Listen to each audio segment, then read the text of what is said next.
నమస్తే అండి అందరికీ. ఈరోజు ప్రత్యేకత ఏంటంటే పౌర్ణమి అంటే చంద్రుడి యొక్క ఎనర్జీ మొత్తం మనకు భూమికి దగ్గరగా ఉండడం వల్ల ఆ ఎనర్జీ మనం తీసుకుంటూ మన శరీరంలో ఉన్న నెగిటివిటీని తొలగించుకునే మంచి అవకాశం.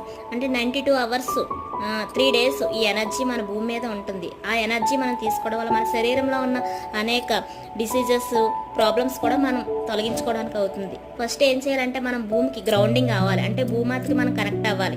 చెప్పులు లేకుండా నడవడం ద్వారా, భూమి మీద కాసేపు స్పెండ్ చేయడం ద్వారా భూమాతకు మనం గ్రౌండింగ్ అవ్వచ్చు. అలాగే చంద్రుడి యొక్క ఎనర్జీని కూడా మనం తీసుకుంటూ బ్రీతింగ్ ఎక్సర్సైజెస్ చేసుకుంటూ మనకున్న ప్రాబ్లమ్స్ని ఒక పేపర్ మీద రాసి చంద్రుడికి లేదంటే అగ్నిదేవుడికి మనం కాల్చేయడం ద్వారా మన యొక్క బాడీలో ఉన్న నెగిటివిటీ మనం తొలగించుకొని పాజిటివ్ యాటిట్యూడ్ మనం తీసుకోవచ్చు. పాజిటివ్ ఎనర్జీ తీసుకోవడం వల్ల మన శరీరం పూర్తిగా హీల్ అవుతుంది. ఈ ఇన్ఫర్మేషన్ నచ్చితే థ్యాంక్ యూ సో మచ్ అండి. Please subscribe my channel. Thank you so much.